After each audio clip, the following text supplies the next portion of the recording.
Hello friends, welcome back to Telugu coal informations. Telangana నిరుద్యోగులకు bumper notification అని చెప్పుకోవచ్చు. అంత మంచి నోటిఫికేషన్ అయితే రిలీజ్ కాబోతుందండి. విఆర్ఓ జాబ్ నోటిఫికేషన్కి 10,954 ఉద్యోగాలకు నోటిఫికేషన్ అయితే జారీ చేసింది.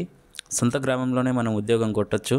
ఇప్పటి నుంచే ప్రిపరేషన్ అయితే మీరు జాబ్ అయితే ఖచ్చితంగా కొట్టచ్చు అని గ్యారంటీగా చెప్పగలను. అర్హత సెలక్షన్లో భారీ మార్పులు అయితే చేశారండి.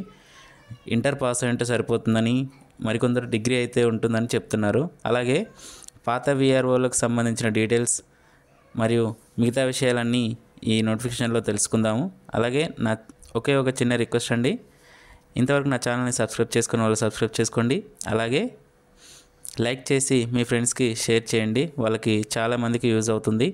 అలాగే పక్కనే ఉన్న బెల్ ఐకాన్ని క్లిక్ చేసి నా యొక్క కొత్త అప్డేట్స్ అన్నీ ముందుగానే తెలుసుకోండి. ఫ్రెండ్స్, ఈ నోటిఫికేషన్లకు వెళ్ళబోయే ముందు 10th మెమోతో అటెండర్ జాబ్స్ అయితే ఉన్నాయండి. ఆల్రెడీ దీని గురించి మనం నోటిఫికేషన్లో రెడీ చేశాము. తెలుగు వచ్చి ఉండాలండి. ఎగ్జామ్స్ అయితే ఏవి ఉండదు. వయసు, అర్హత, ఎంపిక విధానం, దాదాపు 30,000 జీతంతో అయితే మనం ఈ జాబ్ అయితే అటెండర్ జాబ్స్ అయితే ఉన్నాయి. దీని డీటెయిల్స్ మొత్తం మీకు ఆల్రెడీ డిస్క్రిప్షన్లో లింక్ ఇచ్చాను, పైన స్క్రోలింగ్లో కూడా ఇస్తున్నాను. ఒకసారి చూసుకొని అప్లికేషన్ చేసుకోండి. విఆర్ఓ నోటిఫికేషన్ గురించి తెలుసుకున్నట్టయితే ఈరోజు విఆర్ఓ నోటిఫికేషన్ గురించి ఇప్పుడు తెలుసుకున్నట్టయితే ఇక్కడ మనకి ఎంపిక విధానం అనేది రాత పరీక్ష ఆధారంగా అయితే ఎంపిక చేస్తారండి.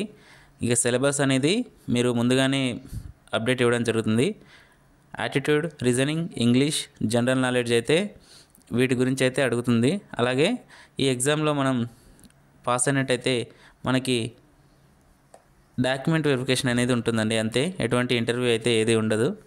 ఇక్కడ శాలరీ విషయానికి వచ్చినట్టయితే విఆర్ఓలకు నెలకు 35,000 వరకు అయితే జీతం అయితే పొందొచ్చండి. అంటే దాదాపు అలవెన్సెస్ కూడా అన్ని గవర్నమెంట్ అలవెన్సెస్ ఉంటాయి కాబట్టి దాదాపు మనకు 45,000 వరకు అయితే జీతం అయితే పొందొచ్చు. అలాగే విఆర్ఏలకు సంబంధించిన నోటిఫికేషన్ చూసుకున్నట్టయితే వాటికి కూడా same syllabus, same examination, same document verification ఉంటుందండి. అలాగే నెలకు దాదాపు శాలరీ విషయం చూసుకున్నట్టయితే 20,000 వరకు అయితే వస్తుంది. అన్ని ప్రభుత్వ ఉద్యోగాలకు అలవెన్సెస్, టీఏ, డిఏ, హెచ్ఆర్ఏలు అన్నీ కలుపుకొని మనకైతే శాలరీ అయితే వస్తుంది. సో విఆర్ఓ మరియు విఆర్ఏ ఉద్యోగాలకు కనీసం విద్యార్హత చూసుకున్నట్టయితే ఇంటర్ లేదా డిగ్రీ ఉంటుందండి. అంటే వీటిలో ఇంకా ఏది కన్ఫర్మ్ చేయలేదు, మనకు అప్డేట్ రావాల్సి ఉంది.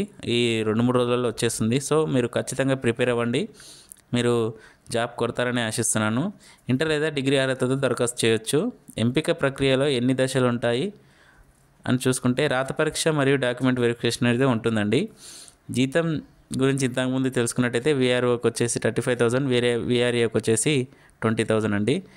దరఖాస్తు మొత్తం ఆన్లైన్లోనే చేసుకోవాలండి. ఎటువంటి ఆఫ్లైన్ అనేది అప్లికేషన్స్ అనేవి ఏమి ఉండవు. ఇక్కడ మనకి విలేజ్ రెవెన్యూ ఆఫీసర్లో వేకెన్సీస్ చూసుకున్నట్టయితే దాదాపు మనం ఇంతకుముందు చెప్పుకున్నట్టుగానే వేకెన్సీస్ అండి. స్టేట్ లెవెల్ ఎగ్జామినేషన్ అండి. అంటే ఇది ఇండియన్ సిటిజన్ కాకుండా ఓన్లీ తెలంగాణ స్టేట్ వాళ్ళకి చెందిన వాళ్ళకి మాత్రమే ఈ ఎగ్జామినేషన్ అనేది ఉంటుంది. అభ్యర్థులు గుర్తుపెట్టుకోండి, ఎవరైతే అప్లికేషన్ చేసుకుంటున్నారో వాళ్ళు లోకల్ క్యాండిడేట్ అయి ఉండాలి, అంటే తెలంగాణ వాళ్ళు అయి ఉండాలి. అప్లికేషన్ మొత్తం ఆన్లైన్లోనే అప్లికేషన్ చేసుకోవాలి. ఇంకా రిజిస్ట్రేషన్ డేట్ అనేది ఇంకా మనకి అనౌన్స్మెంట్ చేయలేదు, తొందరలోనే చేస్తారు. సెలక్షన్ ప్రాసెస్ వచ్చేసి written exam, document verification. Job location Telangana. Official website వచ్చేసి www.tspsc.government.in మనకి ఈ అనౌన్స్మెంట్ అనేది వచ్చింది. ఇక్కడ రిక్రూట్మెంట్ అనేది మనకి ఆల్రెడీ మన ప్రభుత్వం మొత్తం అనౌన్స్మెంట్ చేసేసిందండి. అలాగే వీటి గురించి అప్డేట్స్ అనేది ఇంకా చాలా రావాల్సి ఉన్నాయండి. అంటే మార్పులు అయితే చేస్తున్నారు.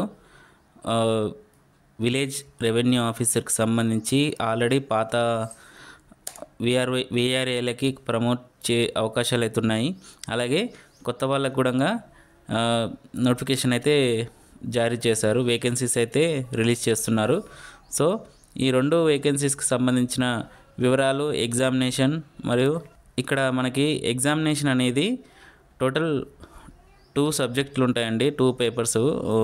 జనరల్ నాలెడ్జ్ వచ్చేసి 75 మార్క్స్, సెక్రటరియల్ అబిలిటీస్ వచ్చేసి 75 మార్క్స్ అండి. టోటల్ 150 క్వశ్చన్స్ ఉంటాయి. 100 నుంచి 150 క్వశ్చన్స్ ఉంటాయి. సో వీటికి సంబంధించి మీరు ఇప్పటి నుంచే ప్రిపేర్ అయితే మీరు జాబ్ కొట్టడానికి మంచి అవకాశం అండి ఇది. ఎందుకంటే బేసిక్ నాలెడ్జ్ మనం ఆల్రెడీ ప్రిపేర్ అయి ఉన్నాం. ఆల్రెడీ గ్రూప్ 1, 2, 3 రాసి ఉన్నాం కాబట్టి మన సొంత గ్రామంలో ఉద్యోగం కొడితే అది చాలా బాగుంటుంది. సో మీరు అప్లికేషన్ చేసుకొని జాబ్ కొడతారని అనుకుంటున్నాను. అలాగే మీరు ఏ డిస్టిక్ నుంచి అప్లై చేసుకోబోతున్నారు, అలాగే నా ఛానల్ చూసేవారు ఏ జిల్లా నుంచి చేస్తున్నవారో మీ యొక్క జిల్లాను అయితే నాకు కామెంట్ రూపంలో తెలియజేయండి. ఎందుకంటే మీరు ఎక్కడి నుంచి చేస్తున్నారనేది కూడా మాకు తెలుస్తుంది, సబ్స్క్రైబర్స్ కన్నా అంది తెలిసిపోతుంది. అలాగే మీకు ఇంకేమైనా వీటి గురించి అప్డేట్ వచ్చినప్పుడు అప్లికేషన్ ప్రాసెస్ మరియు వేకెన్సీస్ విధానం, ఎలా అప్లై చేసుకోవాలి అండ్ వాటి అప్లికేషన్ ఫీజు ఏంటి, వీటి శాలరీ ఏంటండి, పర్టికులర్గా బేసిక్గా స్టడీ సబ్జెక్ట్ ఏంటి చదువుకోవడానికి, వీటన్ని వివరాలు అయితే మీకు మెన్షన్ చేస్తాను. సో నాకు కామెంట్ రూపంలో తెలియజేయండి మీకు అప్లికేషన్ ప్రాసెస్ కావాలని వద్దనేది. మీ కామెంట్ని బట్టి నేను నెక్స్ట్ వీడియో చేస్తానండి. గుడ్ లక్ అండి.